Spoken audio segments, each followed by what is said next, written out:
Ladies and gentlemen, it's been, I guess, about 6 years since Aajonus Vonderplanitz was with us the last time. I think since then he went back to England, got a PhD in nutrition. Yes. And he had come down with very serious cancerous conditions, happened to find nutrition as a way to overcome it. He wrote a book, the first one I think was We Want to Live, followed up with the recipe for living without disease. And now he's come back with another book, We Want to Live, the Primal Diet. So it's a pleasure to introduce Dr. Aajonus Vonderplanitz. Thank you for being here.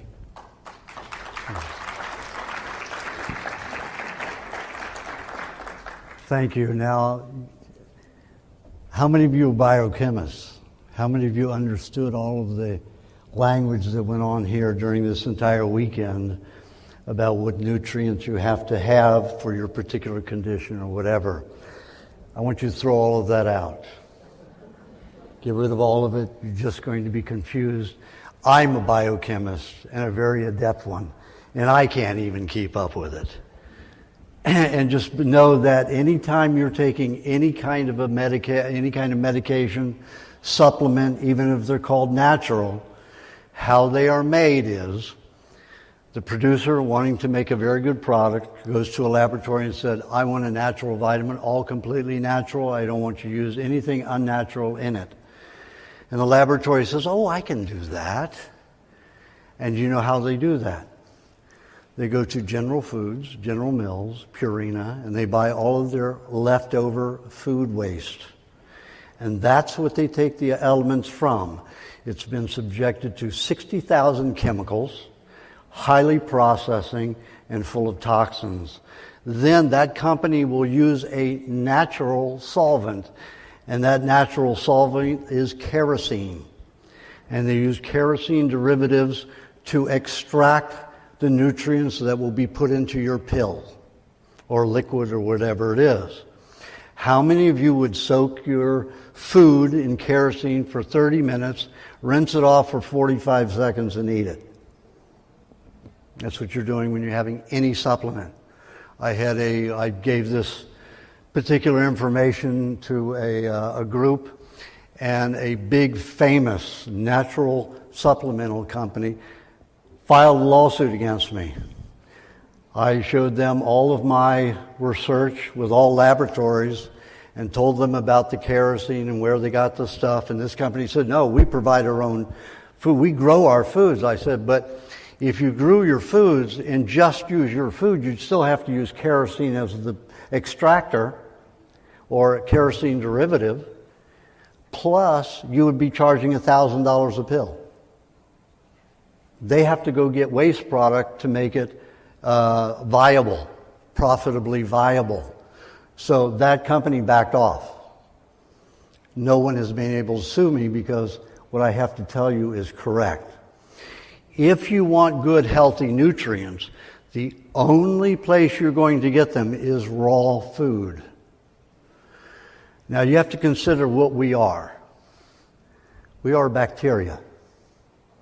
You are 0.5% human. For every one human gene, you have 150 bacterial genes. So you have to take everything the pharmaceutical and the medical industry say, no matter who it is, whether it's an alternative or what, and you have to question what they say based on the theory of the bacteria theory causing disease. Bacteria does not cause disease. E. coli 157H7 may, because that's a man-made one. The only place I've been able to collect 157H7 is from laboratories that were given it by the FDA or the CDC. And when I put a fractionating enzyme on that particular bacteria, it does not fractionate as normal bacteria fractionate into 5 parts. It splices. That means it's man-made. Only man-made bacteria are spliceable. So all of the nonsense about E. coli being a problem is all because Monsanto and Dow want your dollar for fertilizers. They tried to outlaw last year manure as fertilizer because of the E. coli 157H7 threat. So what would be left? If we outlawed natural fertilizers, what would be left? Dow and Monsanto. So you have to take a hard look at what's going on out there. They're trying to get rid of our farmers. They're trying to get rid of our natural farms. And that's the only way you can get pure, whole, natural vitamins. Once you heat food above 105 degrees, you've destroyed the bacterial activity. And remember that all functions of any animal are bacterial. If you took an antibiotic for 5 days, you've destroyed 1% of the whole body's functionality. Think about that. Then you wonder why people who take antibiotics for extended periods get weaker and weaker and weaker and more susceptible. My mother, for example, she got breast cancer about 9 years ago. And she said, she called me and said, I know you're entirely against this, but I'm going to do it. She's a nurse, caught up in the whole thing. And I said, well, what are you going to do? She said, well, first I'm going to have the lumpectomy, and then I'm going to have pinpoint radiation. I said, okay, Mom, let's take a look at those. Lumpectomy. They're going to remove, 11 of your lymph glands? What do lymph glands do in the body? Lymph glands are your immune system. There's really no such thing as an immune system. The pharmaceuticals' idea of immune system is just to confuse you. You have a cleansing system in your body. The lymphatic system is responsible for cleaning any waste and toxin out of your body. It has to break down cells and dissolve them into compounds that it can put under the skin so you can perspire them out of the body. 90% of toxins are supposed to leave through the skin, 10% through the other tracts, digestive, bowels, urinary tract. But 90% are supposed to leave through the skin. If you have rashes, if you have pimples, and you have cancer, expect it and be happy you have it because it's going out the skin. Imagine the damage it would do to the intestines and to your digestion if it were going out the intestinal tract. So you have to think about all those things. When you reach 112 degrees, you have incapacitated all enzymes that help digestion. When you reach 122 degrees, you've destroyed most of your major vitamins, including vitamin A. By the time you've hit 132 degrees, you have destroyed all of those natural vitamins, enzymes, and subcategory nutrients. When you get up to 141 degrees, which was the old pasteurization temperature, and for only 15 seconds, you cauterized 50% of your calcium. That means you were unable to utilize 50% of your calcium. Now, the higher the temperature goes, you reach all kinds of points of destruction. Protein destruction, fat destruction that causes lipid peroxides, heterocyclic amines, and all sorts of compounds. There are 32 known toxins produced from cooking. All of those cause buildup of toxins in the body. When you reach a point of cancer like I had, you're in really bad shape. And I was 20 years old. My death sentence was 21. I first got an ulcer. The treatment for that gave me tumor on the ulcer. The treatment for that was a vagotomy pyloroplasty. They removed the tumor, sewed up, stretched my duodenum into 3 times the normal size, completely scarring it, and severing all the nerves to my all the vagus nerves to my stomach, so I would no longer secrete hydrochloric acid. If I had no hydrochloric acid, I couldn't have an ulcer, right? But how about protein digestion? They put me in the category of octogenarians who cannot produce hydrochloric acid and digest their proteins. So basically, how was I to live? They also told me, because I didn't produce hydrochloric acid, that I would be in danger of death if I ate anything raw. I had to steam apples, bananas, no matter what it was, everything had to be cooked. Now you take a look at that. Well, if that destroys all the nutrients, then how am I going to benefit?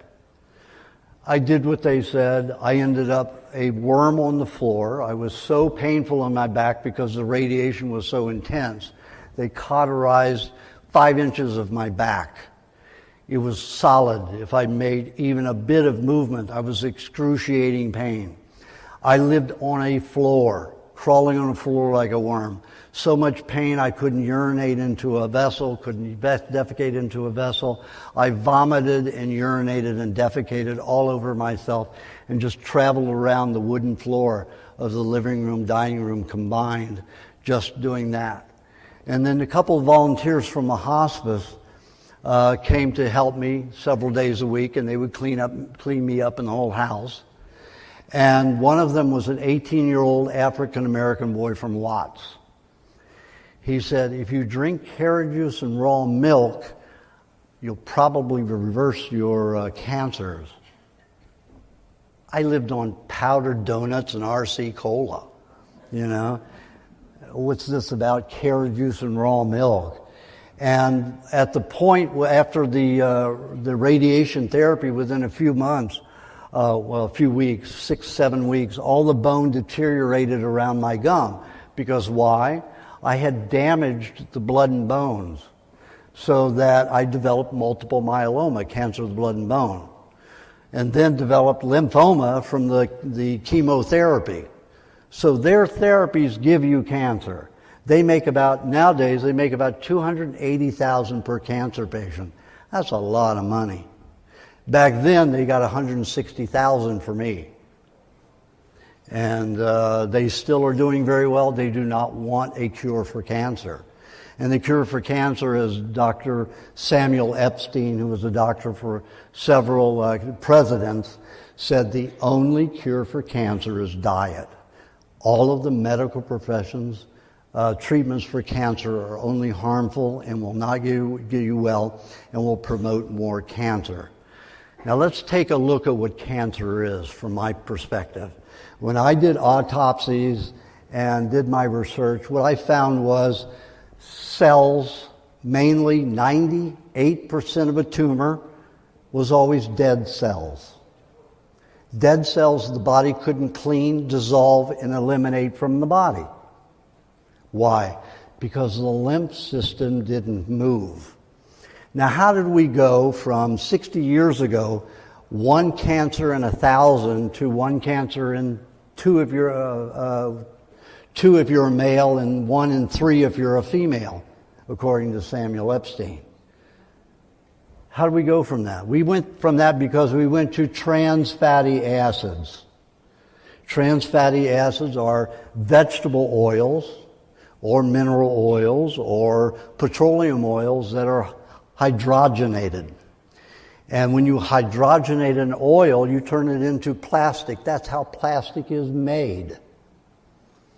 So you're eating plastic fats. Now, what do these plastic fats do? They dehydrate and solidify in the body, mostly in the lymphatic system, because the lymphatic system bases 60 to 80% of its work on fats. So you have this waxy, hard fat in your lymphatic system. You're not going to clean the body. You're not going to take those dead cells and dissolve them. So the body is going to start building them in little fibroids all over the system. If you're a lucky female, you've got all of that tissue down there to build it. That's why women live longer. They have a depository down there and can get rid of a lot of the tumors with dead cells without forming into tumors that will block functionality elsewhere, such as the heart, lungs, or liver. So dissolving the dead cells is the main focus of cancer. How do you dissolve dead cells? I found it's very easy. Now, I'm 44-year cancer survivor. As of December, I was supposed to die in December of '68. And here I am today, almost 65, speaking to you today. And I have a 95 on my diet. I don't cure anybody. Food does. And when people go on my diet, they have a 95% success rate. Not only cancer, but everything else. And the esteemed Dr. Elnora Van Winkle, who is the chief neuroscientist at Columbia University in New York City, challenged me.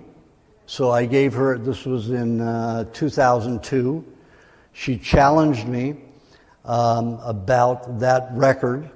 And then I gave her the 242 cancer patients that I'd worked with up to that time, and that had been on the diet for at least 6 years.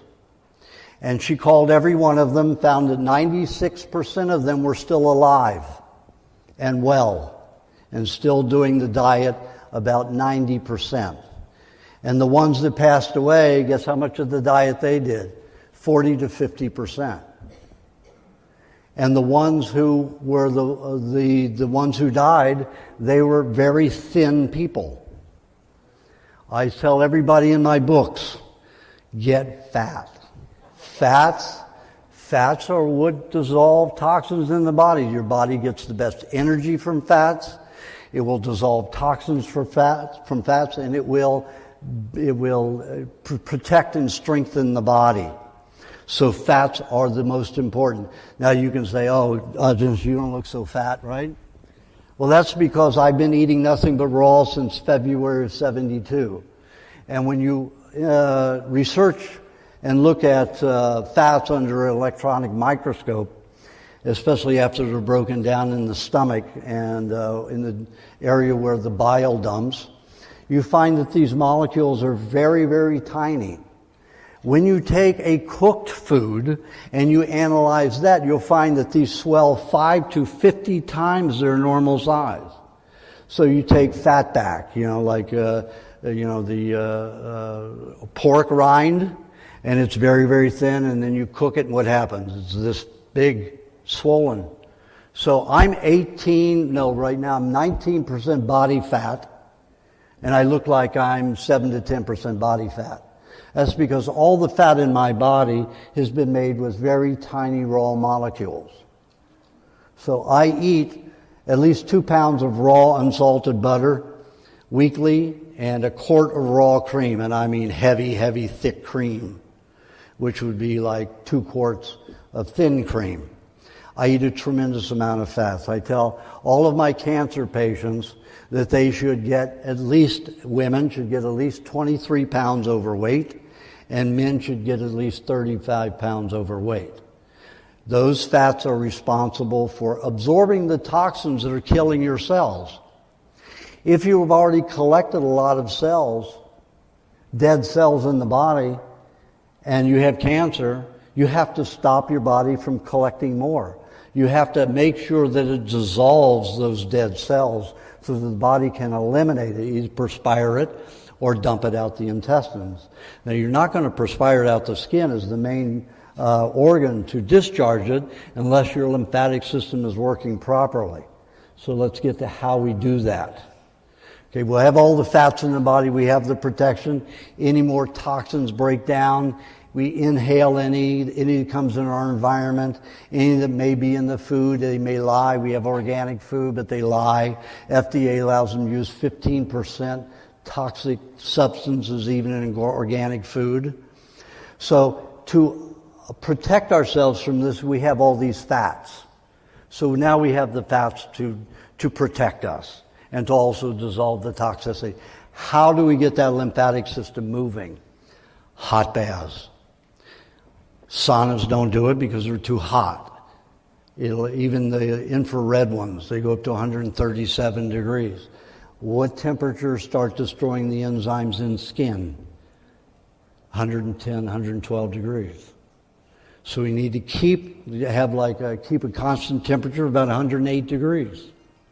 For 90 minutes is what I found. I've seen tumors dissolve overnight if somebody has been in a hot tub for 6-7 hours. Doesn't happen in every case. In most cases, if the tumor's deep, If the tumor's on the skin, that's a normal process. So dissolve it with heat, water, heat. Now, if you have municipal water, you've got a lot of contamination. And if you're in LA, proper LA, not in the valley here, your water's been used 3 times before it gets there. 196 chemicals. But it's bacteria free. That's what the government tells you. Oh, it's bacteria free, it's safe. But you've got all of the industry here in the valley and up in Saugus before it gets to LA. So you have 196 chemicals in the water if you live in LA. Here you've got 141 in the valley. So take a look at that. You need to protect yourself. I recommend putting about a cup of raw milk in the bath with about 3 tablespoons of raw apple cider vinegar and some sun-dried sea salt. And that will neutralize the poisons so that they don't get into your tissues and cause more problems. Now, when I used to get into the LA water without those ingredients in it, I would be shaking like I had 5 cups of coffee in just minutes. 6 minutes, I would be a nervous wreck. So I had to experiment and learn how I could defuse these toxins that were in the water. And just think about it, all the people who use, paint thinners and the industry that use all their solvents and muriatic acid, all of that's in the water and not filtered out well. So you have to protect yourself. So you get into, and the hot tub is the best, like an Ofuro Japanese hot tub. I think you can get them for like $1,850 now, and they used to be $6,000. And then the works, if you get those in parts and have a plumber come in and put it all together, you can have a whole setup for about $2,500. And let me tell you, that's the best money you'll ever spend besides good nutrients. So you dissolve those dead cells. You make sure your lymphatic system can dissolve dead cells on a daily basis, because you lose a tremendous amount of cells every day. And if you don't dissolve them, they will collect. That's why cancer can grow so quickly. And it isn't a growth of the cancer cell, because the cancer cell is the remedy. Cancer cell is the cure. Why is that? Because when I fractionated the cancer cell, what I found was it had a fluid in it that would dissolve anywhere from 50 to 200 dead cells that surround it. And like I said, in a tumor, you will only have less than 1 to 2% cancer cells in this whole dead mass. So the cancer cell, when it dies, it sets out all this fluid to dissolve all this dead tissue around there. Your body had better be fat and prepared to deal with that kind of dissolved toxicity, because whatever has killed that cell, whatever industrial chemical has killed that cell or compound, whichever it may be, will do more damage. It can dissolve your whole tissue. And it's very easy to take the hot baths and eat properly. Reversing cancer is that easy if you know what you're doing and you understand it. You don't have to have this vitamin supplement and that vitamin supplement. You hear all this stuff, iodine, iron. We're not plants. Plants eat rock. We don't eat rock. We only digest minerals properly and utilize them properly when they are a composite of food. Raw food. It's the only way we get complementary. And salt is one of the worst things a cancer patient, anybody can do, next to cooking. Why is that? Because sodium is an explosive.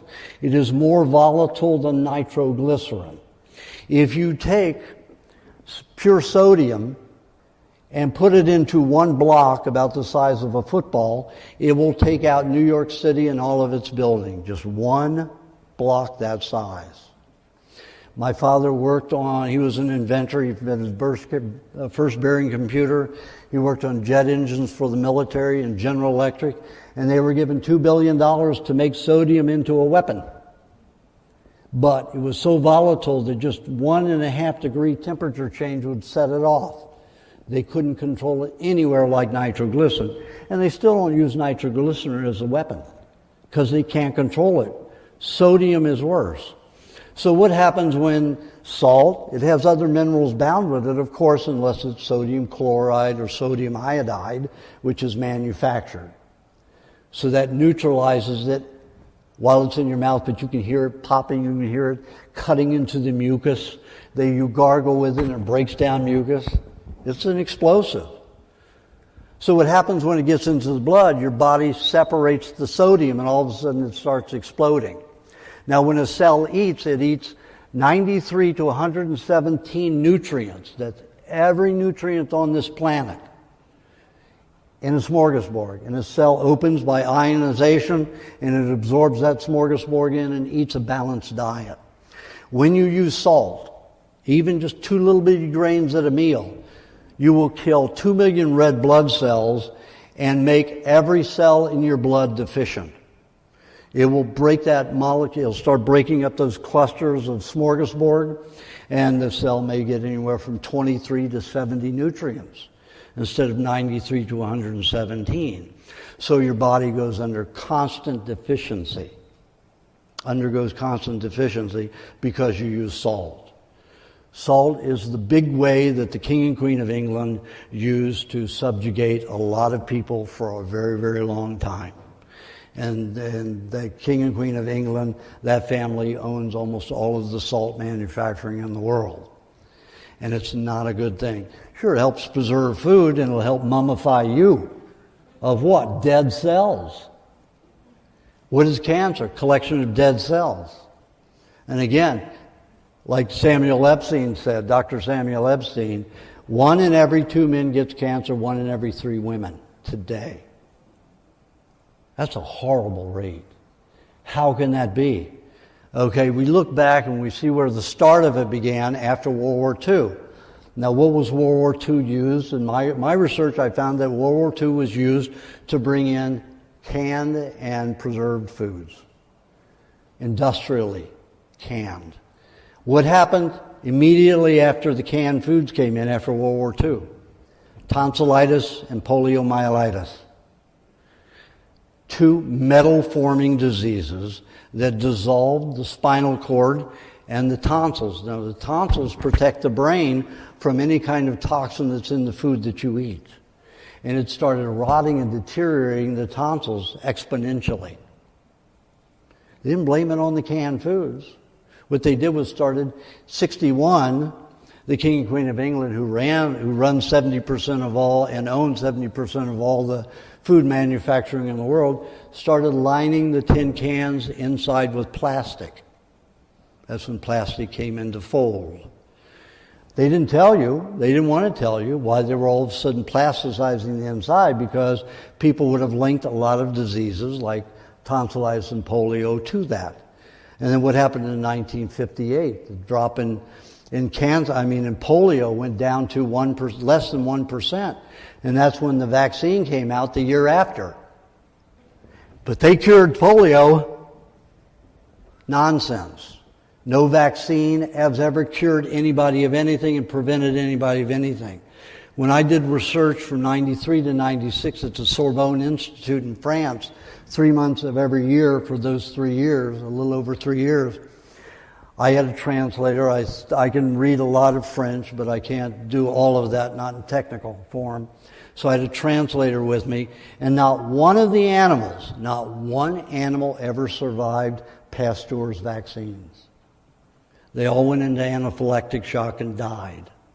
Now you have to take a look at that. Why did they die? Because when the body has that kind of toxicity in it, it supposes that it's going to die. That's it. It's going to die. So it goes into anaphylactic shock and dies. So what did the pharmaceutical industry, Rockefeller and them, decide to do? They started putting formaldehyde in first. And they found that the fewer animals went into anaphylactic shock. Then they went into putting mercury and other substances in it. Liquid aluminum, mercury, formaldehyde, ether, and detergent were the main ones. No ingredients in a vaccine is safe. They are all toxic on their own account. And when you put them into a soup, what do you have? So don't let anybody ever tell you you're a bad parent. Just say to them, okay, and I have the research down. You can go to my website. I think it's there. And I don't run the website, but you can go to the WeWantToLive.com. The TO is a numeral 2. And get what's in the vaccines. And you take that to a doctor, your school, or whatever it is, and you say, you can explain to me how these can be safe and good when they're toxic. They're known toxins. And then you get them to sign a waiver to take responsibility for anything that happens up to $1 million, and they won't do it, and you won't have to have vaccines. So if you want to reverse cancer, you have to stay away from doctors, you have to stay away from medication, you have to stay away from anything that's going to cause damage to cells in your body and collect dead cells. It's that easy. And my diet, the primal diet, works very, very well in conjunction and removing cancer pretty quickly and other diseases along with the hot tub baths. Thank you very much for everyone coming, and I hope I've helped you. Aajonus, thank you. Thanks again for being here. Thank you.